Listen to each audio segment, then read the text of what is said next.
Hey guys, it's Villain Fairy, and I feel so much pressure to say nice things about Iceman because many of you know I've had delays getting him here in the UK. He's technically still not here. I just managed to, get hold of a copy thanks to the amazing generosity of Kruno. Thank you so much. But it would be untrue to say I'm a fan of Iceman. I have enjoyed playing him, but I haven't enjoyed playing him as much as I enjoy a lot of other heroes in the game. Let's put it that way. There's a couple of things, and it's going to be interesting to talk about. So stay with me, and hopefully this will be an interesting one. But maybe not quite as positive as my videos normally are. But integrity, and yeah. Hopefully you guys don't mind that. So let's get into this. The Iceman is a 1 fort, 2 attack, 2 defense hero. He's 11 hit points, all pretty average. The 1 forting is quite unfortunate, but the main thing Iceman has is this freeze ability. It's an interrupt that says when he makes a basic attack or defense, and it has to be a basic defense, not just any kind of defense, against an enemy, you attach a set-aside copy of Frostbite to the enemy. You have 6 of those, they're set aside at the start of the game, and you can see that also on the screen here.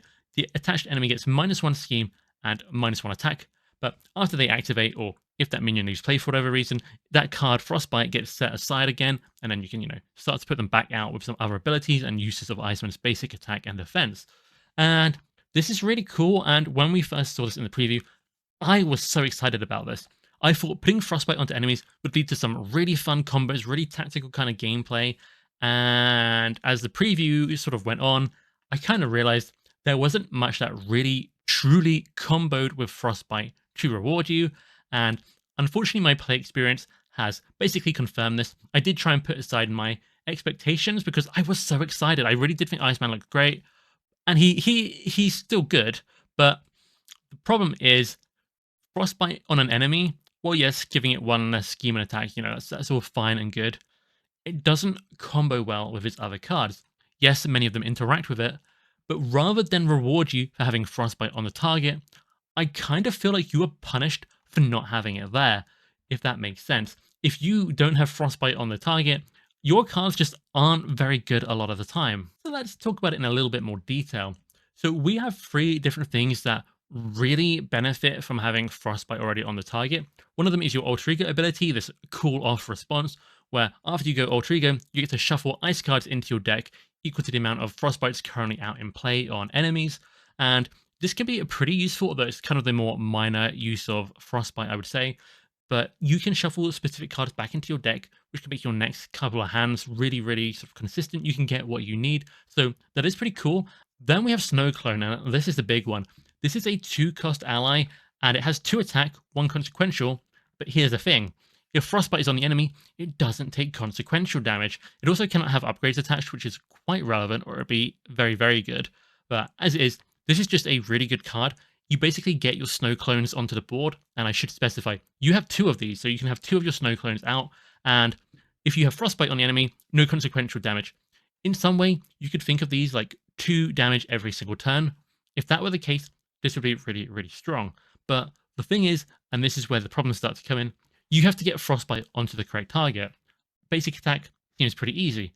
Basic defense, however, that Frostbite is immediately consumed by the attack you're basic defending because it will lower the enemy's attack, and then the activation finishes, Frostbite gets removed. So really, to get Frostbite where you want it, you're going to have to basic attack, and this is where things can get a little bit clunky. Now, he does have other cards, events, and his upgrades, and there are ways to put Frostbites on enemies besides just basic attacking, but you have to draw into them, which makes it very, very inconsistent, and that's half the problem. The other half of the problem is, let's say there are no minions out on the board, I'm going to have to basic attack the villain to put Frostbite onto them, and now my snow clones can hit him for 2 damage each. But here's the thing, what if I need to basic for? What if I need to go down and recover? What if I'm already exhausted by an encounter card, or I had to defend, or just chose to defend? It's basically stopping you getting the value out of Snow Clone. And what about minions? I can basic attack a minion, fine, I put Frostbite on it, Snow Clone will defeat it. But if you consider part of his hero ability being putting Frostbite onto the enemies and that being useful, well, if you defeat the enemy that you put Frostbite onto, Frostbite is gone. And, it's not the end of the world, but definitely it doesn't always give you the extra value you'd expect from his basic attack. And that's definitely a factor. There's also the fact that minions might not have quite enough health. I could attack, say, a 4 health minion. That will do 2 damage. My Snow Clone can then finish it off. What's my other Snow Clone going to do? Because that minion's gone, Frostbite has been set aside again, I'm exhausted, and I cannot now maybe get another Frostbite onto the villain or a different target for my other Snow Clone to attack and avoid consequential damage. It's quite frustrating and very clunky, and it doesn't happen all the time, but it happens enough to be a little bit irritating. Then we have Ice Blast, and in multiplayer, this is my favorite card for Iceman. I really like this card. It's a free cost event. It has the ice and superpower traits, and I should say most of his cards have the ice trait, and so does he on his hero side for team building exercise, which we'll talk about a bit later. But Ice Blast says, hero action, choose a player, attach a set aside copy of Frostbite to the villain and each minion engaged with that player, deal 3 damage to each enemy with a copy of Frostbite attached. Now, what's really important here is that the last sentence isn't reliant on the above sentences. So let's say you're playing in 2-player, your buddy has 3 minions out against them. If you're going to use Ice Blast, you're probably targeting their board, and you're going to be able to put Frostbite on each of those 3 minions and the villain, and then deal a combined total of 12 damage. That's really good. But let's say that's still the case, but you've got 2 minions out against you as well. Well, maybe you can basic attack, ready up, basic attack, hit each of those minions once, put a Frostbite on each of them.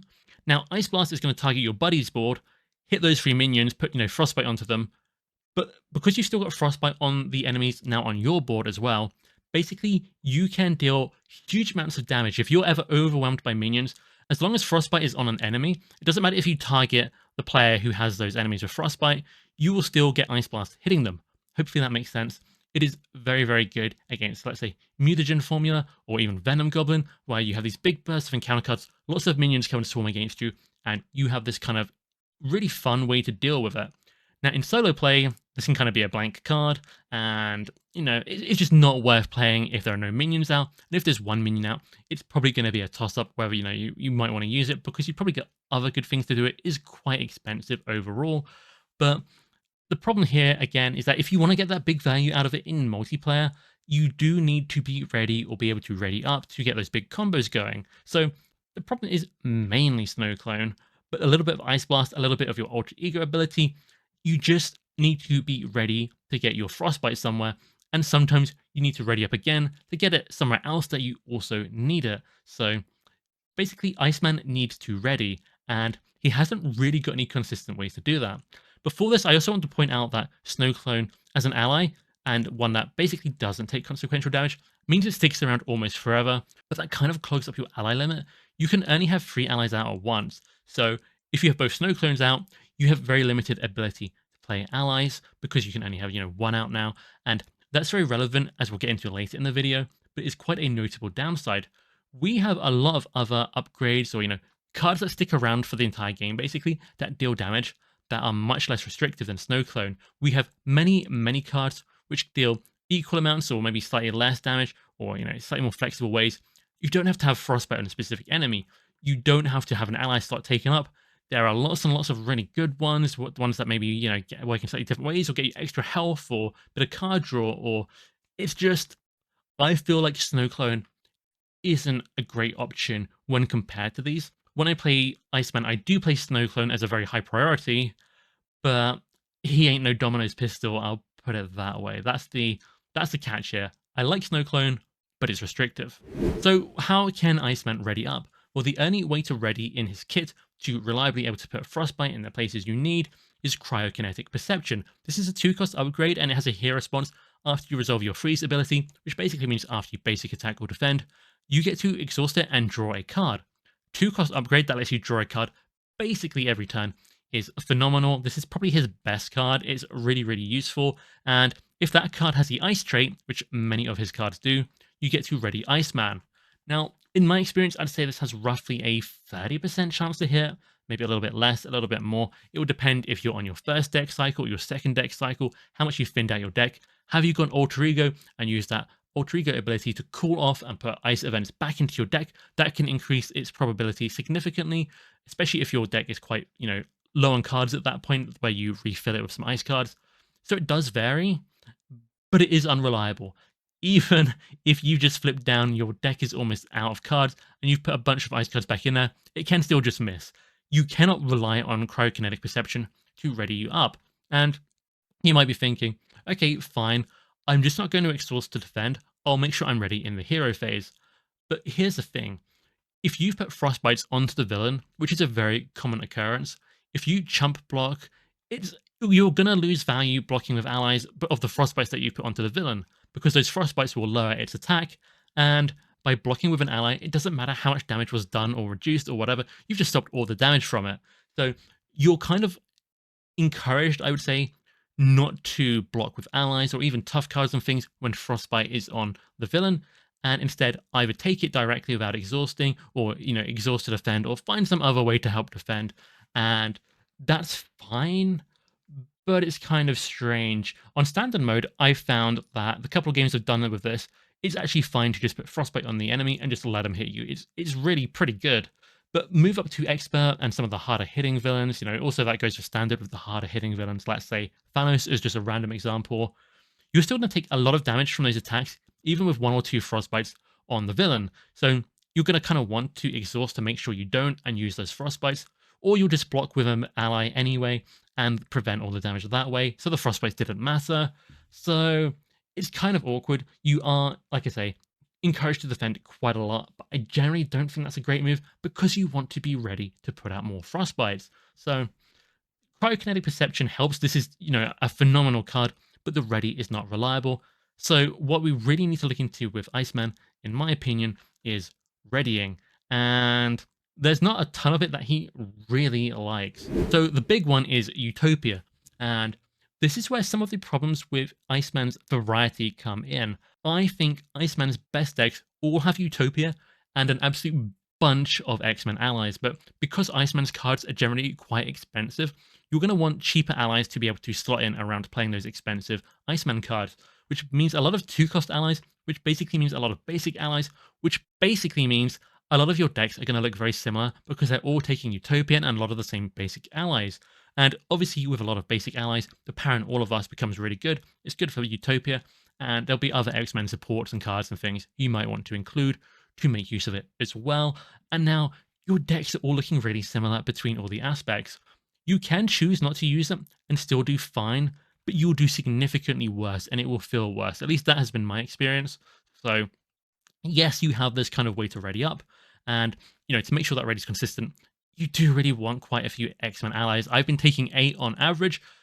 I kind of want more, but the problem with having more than that many allies is if my snow clones are out, I might just have a handful of allies and my ally limit is kind of full up. Utopia is good both for the ready and for the ally limit increase, I should say. It's kind of essential for both parts of what it does. So it's not just, this is kind of good for him. Both parts really kind of open him up to play a lot more smoothly, but now your decks are going to look very similar. The other readies that I really like are What Doesn't Kill Me and Just I Served. What Doesn't Kill Me is a really fun card. I think most of you guys will be very familiar with this card. 2-cost event, readies you up, heals you. It does have a requirement that you need to pay for physical resource and have, 2 health have been taken in damage to be able to heal it back up.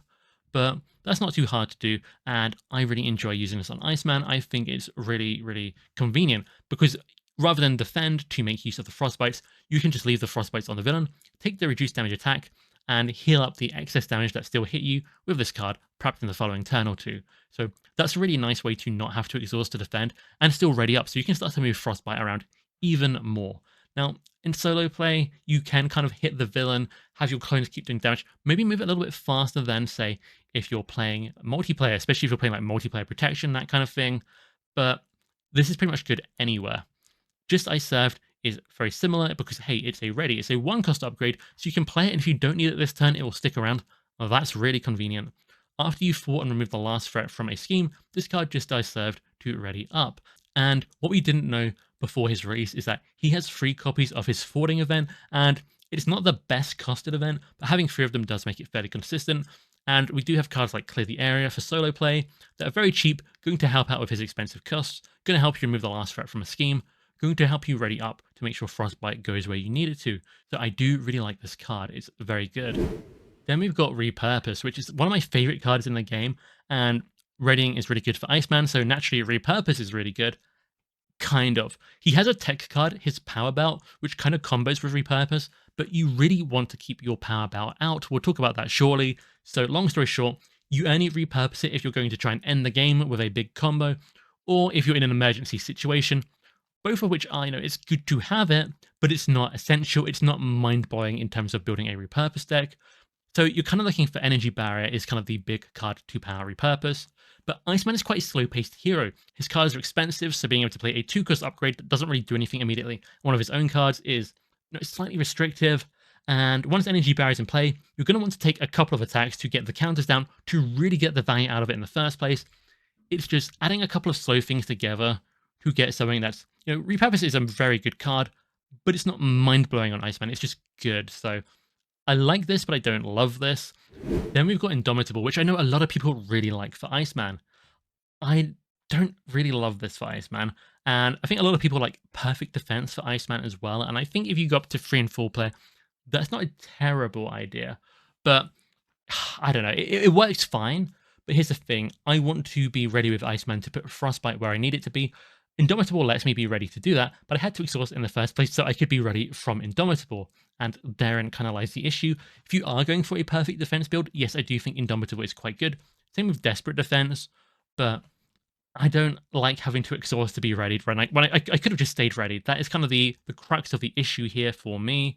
So unlike Justice Served, which will just stick around, I can be ready, fort something, ready up again. I can kind of get 2 Frostbites going on 2 enemies with Justice Served, whereas with Indomitable, I'm just readying up to kind of have that 1 Frostbite ready. It's fine. But, for a slow-paced kind of hero, lower player counts, I don't really love the Perfect Defense kind of archetype for him. I think it's just a little bit slow and clunky on a character that is already kind of slow and clunky. I'm rather trying to be more proactive, get things done, get Frostbite out there. Ever Vigilant is an absolutely fantastic, fantastic card. It is a 2-cost way to ready. It removes some threat from the main scheme, which is also good since he has 1 forwarding. And I should say, his 1 forwarding is even worse than kind of a regular hero with 1 forwarding. Because he gets rewarded when he basic attacks or defends, you kind of want to exhaust Iceman to get Frostbite out there with one of those, as well as use the better stats. So forwarding for 1 and not getting a Frostbite feels kind of bad on Iceman normally. Ever Vigilant, though, helps you remove threat, readies you up. You have to have the aerial trait, and this is where we need to talk about Ice Slide. Ice Slide is his 2-cost upgrade, and it gives him +1 to all his stats on the hero side for attack defense. This is amazing. This is really good, and it gives him the aerial trait for some reason. And I guess, just sliding up on ice, you're not on the ground. You can kind of see how this works, but it has a downside. It has a fatal flaw, has a force response. After you change to Alter Ego, shuffle this card into your deck. So if you ever have to go Alter Ego, you lose Ice Slide and you are no longer aerial. And I've never had a game where I've played Ice Slide early on and not lost it somehow. And I have, maybe played more 2-player than solo, but nonetheless, there is just a lot of things that can go wrong. We have his obligation, which makes him go Alter Ego, and the damage from that can really add up. So you are going to want to have to go Alter Ego and try and exhaust to get rid of it. You do get to recover when you're getting rid of it, but Ice Slide will still be gone. And because you're exhausting to make a recovery, it's going to stop you having put Frostbite somewhere before or afterwards, and it's kind of annoying.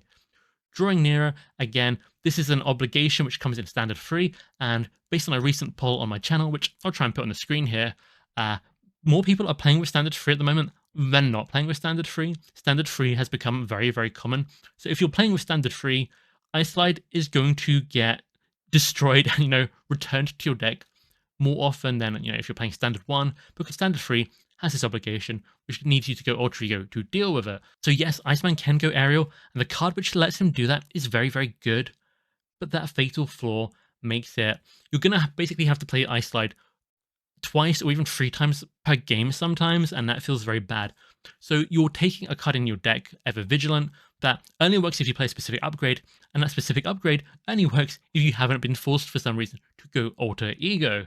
So it's kind of uncertainty on top of uncertainty, which is why I actually do not like Ever Vigilant with Iceman. Yes, superpower training does help. That can help you get an upgrade into play, but your cryokinetic perception upgrade, which is your card draw upgrade, is so much better in my opinion. It's just an incredibly good upgrade for anyone, honestly. A 2-cost card draw is amazing. So a lot of the time when you have superpower training out, the right move is actually probably to get your card draw upgrade out rather than Ice Slide. So again, you can prioritize Ice Slide because, I've got an aerial deck, and that's fine and maybe it's fun, but I don't necessarily think it's the strongest course of action. We can look at aggression quickly. We've got Battle Fury and Surprise Move, which is a new card. Both of these ready your hero when you manage to defeat a minion. Battle Fury goes onto the board and you take a damage when you defeat a minion. You get to ready up. Surprise Move is an event that reacts to basic attacking against an enemy with an upgrade attached, but because of your freeze ability on Iceman, you'll always have a Frostbite put out, so Surprise Move is always ready. But there's a problem with both of these. If you defeat the minion and ready up with these, yes, you're ready to put Frostbite somewhere else, but you've defeated the minion, so now it's not really useful for Ice Blast or your Snow Clones to actually get some extra, to work and get their damage and benefits for having Frostbite out there. So these are not bad cards for Iceman by any means. I actually really like Surprise Move on Iceman, but it has a little bit of anti-synergy with Snow Clones and Ice Blast, which is kind of unfortunate. The best upgrade for Iceman, in my opinion, even better than What Doesn't Kill Me and Just Ice Served, my two favorites so far, comes from the most unlikely of places, and that is the pool aspect. That is stick-to-itiveness. This 2-cost upgrade says spend a physical resource, exhaust a card, ready up. So now you can have an upgrade that lets you ready up every single turn with 100% consistency. Suddenly defending, kind of not so bad. If you're ready, you can definitely get 2 different Frostbites out there. This is really, really useful and kind of means you're ready for any situation. Yes, you need a physical resource, but they're not too hard to build into, especially if you have something like the X-Jet, which is going to be able to generate you any kind of resource you want. And the pool aspect is maybe slightly infamous for perhaps being at its best, in my opinion, with lots of basic cards, which thanks to Utopia and all those really good basic X-Men and the way that can also ready you, Iceman already wants them. So the pool aspect makes for a really cohesive, fun deck for Iceman, but it's not going to be that unique. It's just going to be full of those basic cards you've used a lot on lots of different characters, particularly, the X-Men builds, which is fine. It works well, but, Pool doesn't have tons of cards to offer Iceman that he really likes, but the stick-to-itiveness, really, really fun. Worth trying. If you've not played Iceman in Pool, definitely got to try it once. I highly recommend it. And yeah, that kind of brings us back to Iceman here. Yeah, I like Frostbite. I like the idea of having set-aside cards that you get to attach. I think using your basic activation is very interactive, but it just kind of forces your hand sometimes, and it's not the best costed upgrade otherwise. And what I mean by that is basic attacking and getting to attach it, or defending and getting to attach it. No, that's pretty good. When you defend, it basically just acts as if you had 3 defense instead of 2 defense, but 3 defense is good. When you're attacking, that can be really useful. You can kind of time it so that you stack up 2 Frostbites onto the villain. Then you can flip Alter Ego, and they'll scheme for less. Scheming for less is huge, makes going Alter Ego really, really safe for Iceman, and I think those builds are really fun for him. Though, of course, it means you probably don't want to play Ice Slide too much in those builds, because you'll be going Alter Ego fairly often. And yeah, it's just kind of another mark against Ice Slide. However good that stat boost is, it just restricts you, because maybe you going Alter Ego would be maybe not mandatory or necessary, so to speak, but useful. But now you think, I probably won't, and it's made your turn even more rigid, as has having to put Frostbite in the right place, as I keep going on about. So let's look at what else Iceman has. So Iceman's attack card is called Arctic Attack. There are 2 copies of this. It's a 2-cost event, and it has 2 options on it. And I do like that they put 2 options on it. If it was any one or the other, this would be really bad. As it is, it's just fine. So the first option is deal full damage to an enemy and attach a set-aside copy of Frostbite. This is fine, but let's say it's a minion. If you deal full damage to it, it might just be defeated. And when you do defeat it, that copy of Frostbite is gone. So in some ways, this is just making Arctic Attack a 2-cost event that does 4 damage, which is not really that great. It's fine. It's playable. It's big hands from Miss Marvel, which, it's not the greatest thing in the world, but you can play it. The second option is deal 6 damage to an enemy with Frostbite attached. Getting 6 damage for a 2-cost event, actually pretty good. But here's the thing, you got to jump through that hoop and get Frostbite in the right place again. It kind of comes back to that. So either you have already managed to set up Frostbite, you've jumped through that hoop, now you're getting good value, but not mind-blowing value, or you don't have Frostbite attached and you're kind of getting bad value. Now, the fact that this can put Frostbite in the right place does mean you can combo it with some of those other cards, which also want to use Frostbite, and that kind of lowers the kind of, quote-unquote Frostbite tax that is part of this. Losing out 2 damage from this to get Frostbite in the right place, generally not a great move in my opinion, but when combined with other things that are also benefiting, yeah, it can be okay. Overall, I think Arctic Attack is just okay.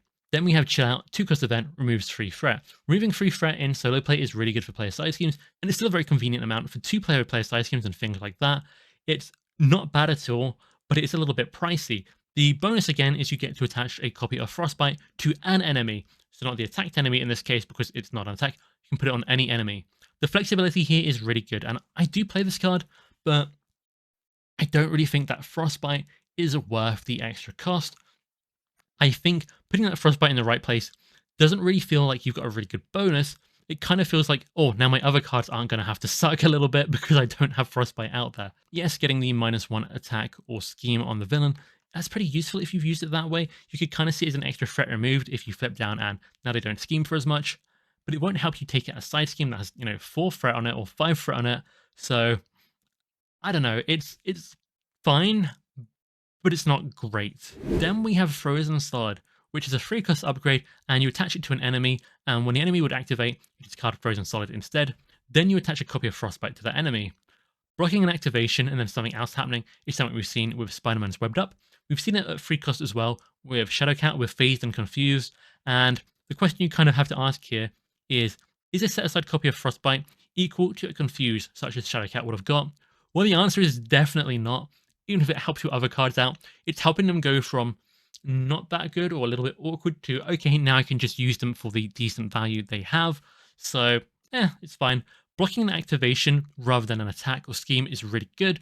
The way that this is not a status card, as stuns and Confuse would be, this means it's really good against Star Wars enemies.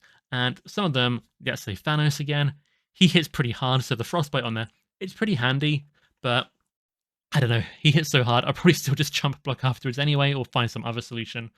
Or, yeah, it's tricky. Again, I just feel like this is slightly overpriced. I don't pay this very often for it. It's kind of just a slow card on a character that's already not moving that fast and already quite defensive. It's playable. All these cards, because a lot of them have the Ice trait, they have the Superpower trait, they're very usable with things like Death Focus and Extreme, which we'll get onto. And sometimes it'll be the only thing you can spend those good resource generators on. So you will play them, but it's not because you planned it or made any kind of decision. It's because this was the only efficient way you had to use all these generators and things you put onto the board, which again is kind of making your turn kind of rigid because you're almost forced to do that thing or lose a lot of value. So it doesn't feel too good in general. Then we have Ice Wall, which is very expensive for what it does. It is kind of good. It really varies on how hard the attacks you take hit you, because what this card does is when an identity would take any amount of damage, as an interrupt, you place the damage there instead. Then if there's at least 8 damage on Ice Wall, you discard it and put a set-aside copy of Frostbite onto the enemy that just attacked to, destroy the Ice Wall. Thematically, this card is really cool, but depending on how hard the villain hits you, it might block 1 or 2 attacks, or it might block 3 or 4. In standard play again, with a little bit of help from some other Frostbites, this is going to keep the team safe from potentially a few attacks. On expert mode, and again, especially against some of the harder villains, it's just going to break in like 2 hits, sometimes 1 hit, but mostly 2 hits. I've mostly found this useful for stopping minions, and you can make sure there's maybe 6 or 7 damage on Ice Wall, so then next turn you can take 1 full attack from the villain, because the excess damage over 8 damage doesn't suddenly go onto you, it's just you place the damage there, and if it's over 8, then it all goes away. So, kind of useful, but I would compare it with Telekinetic Shield here, which is 2-cost upgrade from Phoenix, which blocks 5 damage, and it's just 2 costs cheaper, it's so much more flexible, and she's richer than Iceman in the first place. Yes, it doesn't put a set-aside copy of Frostbite, but really don't think that is worth as much as the designers expected it to be. That's kind of my take on that. Now, I've already talked about them a bit here, but Iceman has some really good resource generators. Cryokinetic Perception, that 2-cost card draw, which can ready you, phenomenal. Power Belt, it's a 2-cost upgrade that gives you 3 hit points and generates a resource. This would, in many other cases, be an absolutely fantastic upgrade. The problem here is it only generates a resource for ice cards, and as you may have just seen, I don't love all the ice cards on Iceman. They're not bad, they have some uses, but they're just a little bit awkward sometimes and not quite as efficient as, let's say, the average hero card is. So being able to pay for your ice cards efficiently with this, it helps them, but it just makes something that's maybe a little bit below what you'd like, a little bit closer to what you'd like. It's good, but it's not super great. But I do really like this card still. We talked about X-Gene and Death Focus as well, or I sort of mentioned them just briefly a second ago. They're still really good, but again, they are paying for cards which generally are a little bit below the curve that you would like, and because these things are locked to ice cards or superpower cards or your signature events, which are basically all the same thing here, they are kind of forcing you to play certain things or just miss that value. So you've got kind of rigid turns. It's kind of taking away almost some agency from the player because they are so necessary to use almost. And yeah, I don't know. I don't love it. I use their focus in basically every Iceman deck. X-Gene is a bit more of a decision to it because you have to go Alter Ego to play it if you don't happen to draw it in the right form. And Ice Slide doesn't want you to go Alter Ego. So yeah, these are good that he has them, but it's not a perfect solution. Then we have Team Building Exercise, and this reduces the cost of cards with the same trait as your hero. You exhaust it to do it once. All these cards with ice on them are really good for team building exercise, but so are X-Men cards with the X-Men trait, such as allies, such as we want for Utopia, making team building exercise really, really good. I've typically gone down to running one of them. I started running two of them, but it's just forcing you to play even more of those ice cards, making things even more rigid, which I didn't love. So kind of gone for an X-Jet if I really need an extra resource generator, on top of his own and the other cheaper ones we've already looked at, but this is still a good card for Iceman, and the fact it works on allies as well as his ice cards is really, really useful. So that kind of does it for our look at his hero cards in kind of a vacuum. And to show the kind of issues I have with a little bit of, awkward use of them or, slightly lower value than you would expect, the price that they have charged you for Frostbite from this, I've basically made a small tier list of these cards. And this is kind of how I feel things shake out. Cryokinetic Perception, 2-cost card draw, yeah, I'll take that any day. If you were playing another hero though, and you got the chance to kind of swap some of your hero cards around, maybe take some of Iceman's hero cards instead, you would not take that deal for the most part though. Snow Clone I do like a lot. I like both of them, but it does have some restrictions. Power Bout, again, it is really, really good. Getting hit points and being able to have a resource generator, great. But look at everything else it really pays for here. I don't love those. Ice Slide is really good, but you lose it. Arctic Attack, got to get Frostbite in the right place, and if you've put Frostbite, let's say, on a minion already by attacking it, you then get to do 6 damage with Arctic Attack, but you probably don't need to do 6 damage to the minion. There's very few minions where that's going to be efficient, so, it doesn't work out very well from whatever direction you approach Arctic Attack. Its best use, in my opinion, is hitting the villain, but a 2-cost attack doing 6 damage, it's fine, but it's not swinging Web Kick for that purpose, and it's not great at hitting minions either, so, yeah, these cards have good traits to pay for them, but they kind of suffer in the first place, as I keep saying. Chow, we talked about that. A little bit expensive for what it does. Ice Blast, I love this in multiplayer when you can set up for things to go really well. In solo play, maybe not quite so good. Then we've got Ice Wall and Frozen Solid, which are really good defensive tools, but they're just a little bit pricey for what they do, in my opinion. And a lot of his other cards are quite pricey already for what they do. It just makes Iceman's hands hard to play in a satisfying way and keep up with any kind of faster tempo villains or fast starts. It's just not ideal. And lastly, before we move on to the next part of the video, quick shout out to Iceman's Nemesis. The Nemesis minion Pyro is pretty simple, quick strike, indirect damage, but indirect damage is really good at simulated kind of fire, so I think that's really cool, and it kind of fits how we've seen Pyro as a minion and a villain in the game already. Burn has some of my favorite art in the entire game on it. Those goggles is just a really cool kind of dynamic with the colors, but you can see his hands in it, throwing out that fire. It's kind of terrifying, and you can kind of feel what he's feeling. That's so cool. The effect is just fine. It's just kind of the indirect damage. Discard cards to, figure out what that damage is, just like his other minion version and villain version does. So yeah, I kind of like Pyro. I think the difficulty is in the right place for Iceman. It's not too difficult of a nemesis to fight, but I don't necessarily think Iceman is the most powerful hero to deserve that. And getting that quick strike and damage come out can force you Alter Ego, which does suck for Ice Slide and things. So yeah, kind of has some stuff going on there. Now let's talk about how Iceman interacts with the aspects, what cards he'll like, and kind of what builds he likes there, in my opinion. And let's start with Protection. Protection is full of readies, and like I've said it quite a bit, maybe too much in this video, he wants to ready, he likes readying, but other than what doesn't kill me, I think all the other solutions are slightly flawed. I'm not sold on the perfect defense archetype for him. I think perhaps a little bit like with maybe Gambit or something, it's maybe kind of a popular way to build him, but for me, it is not the greatest way to build him. It's maybe feels or looks better than I think it actually is, and feel free to share your thoughts in the comments and try and convince me otherwise. Let me know what decks work for him, but I've tried a couple and I kind of gave up on it, if I'm honest.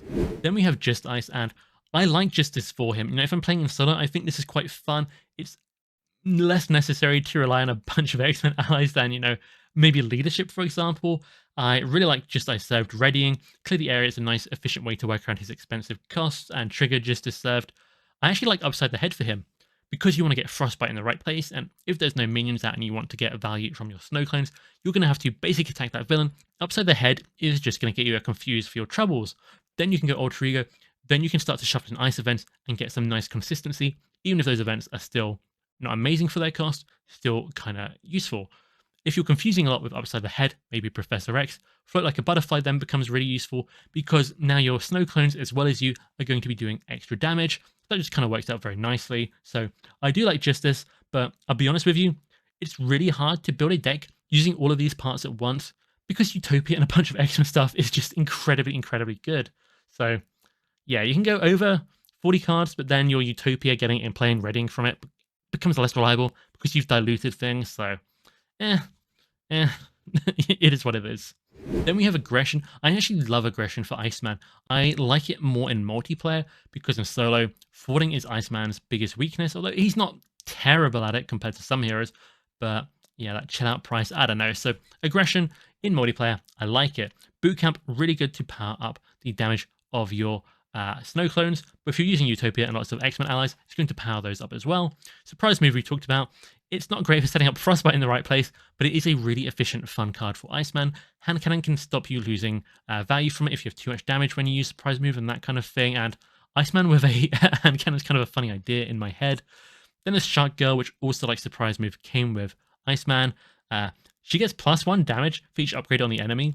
If you have 6 Frostbites on there, she's dealing 8 damage. Is that very rare? Yes. Is it very good? Yes. Next up, we have Leadership, and this is, in my opinion, Iceman's best aspect in terms of power, which might not come as a shock because it's very, very powerful, and this probably goes for most characters, and it probably goes for most X-Men.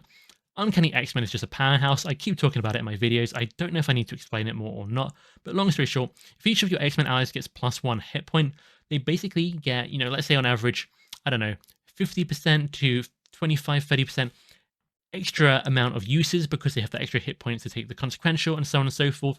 Not so relevant for snow clones here, but they also make every X-Men ally cost less resources.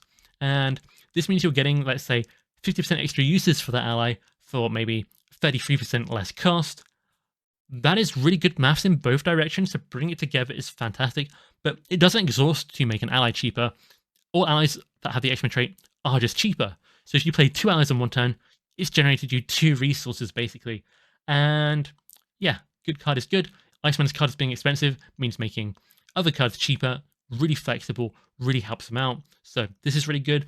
Since he always has 2 allies in play, pretty much with the snow clones a lot of the time, Triskelion is particularly good for him as well. So now with Utopia, you can get up to 5 allies, and if you're playing an Uncanny X-Men deck, there's a very real chance that you will get there. Especially with Pixie, you can bring allies back in.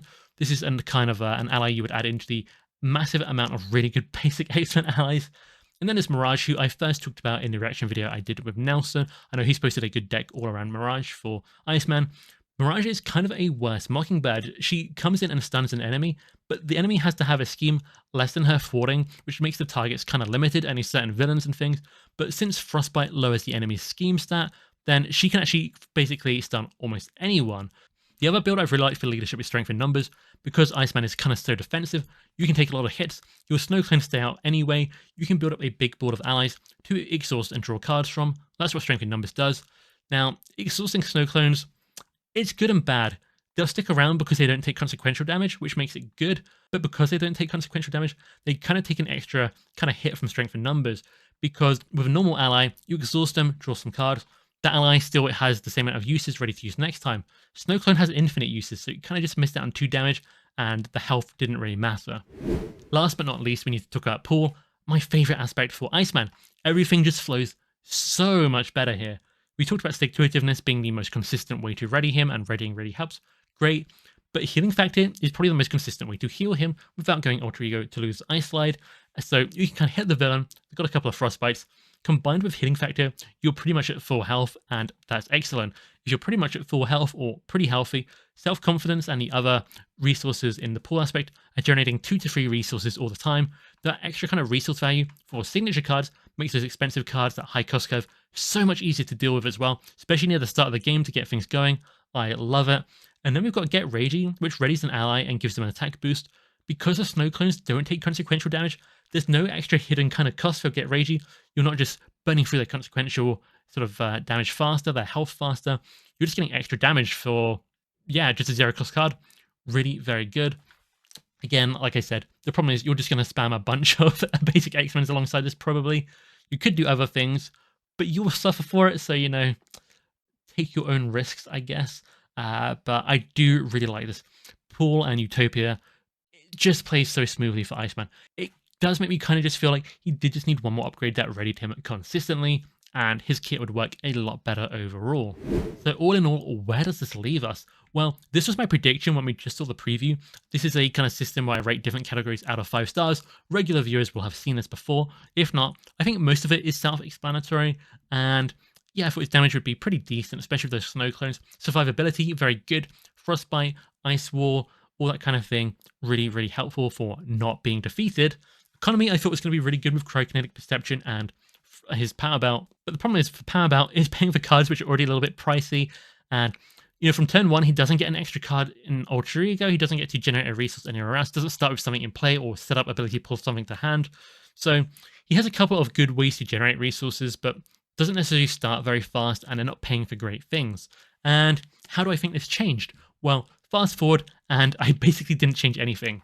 I put thwarting up a little bit, having 3 kind of decently costed, kind of inefficient, but 2 cost is playable. Thwarting events was quite useful. A lot of characters would kill for that, so hey, that's fine. I put his card value down a little bit, just because so many of his cards kind of didn't perform as well as I was hoping to. And I put his variety down. He just really wants to ready so desperately, in my opinion, that it really constricts the kind of builds that really feel good for him. And also kind of constricts your turns turn by turn, if that's a factor. You know, if you play the same deck 10 times, you're just going to end up playing a lot of the ice cards with the resource generators that work for them, just whenever you find them. I don't know. It's kind of a weird category to rate across everything, but I'm not convinced Iceman has a ton of replayability. Personally, I don't really feel compelled to go back to him, having done a bunch of testing for him. Contrast characters like Cable, Psylocke, Magic, Bishop, I'm happy to play those again anytime, anywhere. And in fact, just played Bishop a couple days ago. So honestly, these stats don't paint a great picture for Iceman compared to many heroes. And if it wasn't for the X-Men and mutant traits he has, you know, on Hero and Alter Ego form respectively, I think he'd be in a little bit of trouble. Not the worst hero in the game, you know, however you want to define that. Not the weakest, but fairly weak. And I do in these videos often do a kind of a tier rating. You know, I'll say, oh, I think he's A tier or S tier, but I think those terms more than ever now have lost their meaning in the community. I've seen a couple of polls people have done on YouTube for Iceman and, you know, around the place. And this is all my own opinion, as you can probably tell, because those polls put him in an A tier by a huge majority. People vote for A tier. A couple years ago, Iceman, especially with his optimized builds of X-Men allies and things, oh, he would be A tier for sure. But a rising tide lifts all ships. Modern day Iceman compared to modern heroes with competitive builds as well, it's not looking too great, guys. So I'm going for a number-based rating system, and I have used that a little bit before in my videos. So out of 52 heroes, with 1 being the absolute most powerful and 52 being the absolute worst, I've put Iceman at 34th, and it's a bit below the middle, but I don't think it's too far away from them. But again, that's mostly because of the X-Men trait, X-Men support. Strength of X-Men allies is really, really good. The next few spots above him, I know I see a lot of other X-Men that don't hit the top tiers, but are still quite strong. We're talking maybe Colossus and things like that. He's maybe more consistent than Colossus, but his peak power is so much lower. So while I like consistency, he's just not consistent himself because he's got really clunky cards and problems. But he's still very viable. I mean, every character in this game is pretty much viable, especially on standard mode. So there's no issues there. He is fun, but he has issues that make him less fun than most characters for me. So not a huge fan of Iceman, but interesting. I do like the Frostbite thing. I so wish that they kind of rewarded you for putting them on there. Hey, maybe you get 3 Frostbites on 1 target, something cool triggers, or maybe if I play an event and a Frostbite's already on the enemy, it does this cool extra bonus thing, doesn't just do kind of the damage I would expect it to do normally, that kind of thing. I think that's a little bit of a miss for me. I do think there's some hope for Iceman. I think there is room in the game where they can kind of patch him, update him. If they were to think a basic card in somebody's pack, which were to say something like, when you remove a signature upgrade from an enemy, attach it to another enemy, that could be useful for him. That could let him take those frostbites, which just get kind of wasted when you defeat a minion, put it on the villain. That would fix so much for him. Put it on a different minion. That would just be really useful. I kind of wish his hero ability said, instead of when he basic attacks or defends, put a frostbite on that enemy. What if it said when he uses a basic power, put a frostbite on any enemy that you want? He's an Omega level mutant. I'm sure he can do one thing, throw out some ice. That kind of flexibility would have opened up his kit a lot. Maybe tweak a couple of the numbers here and there. I don't know. That's just my thoughts on it. Let me know what you guys think of Iceman. Is he A tier? Am I wrong here? Is he, is there some kind of build that I'm missing out on? Have I just not managed to perfect the perfect defense build somehow? If you can help me with Iceman, I'd really appreciate it. But as it stands, I think he is the weakest X-Men. All the X-Men are strong though, so that's not too bad of a thing. 34th might not sound that good, especially in a world where we've got the X-Force Wave and Bishop and Magic recently. They're very strong, but I love heroes around this power level. There's no problem with the power level. It's kind of just the clunkiness and problems and repetitiveness of Utopia builds. And yeah, I don't know, guys. I'm rambling at this point, but hopefully you enjoyed this. Let me know what you think. Like, comment, subscribe. Anything that makes YouTube happy, you know the drill. It will make me happy. Thank you so much for spending your time here watching this, and I'll see you guys in the next one. Bye.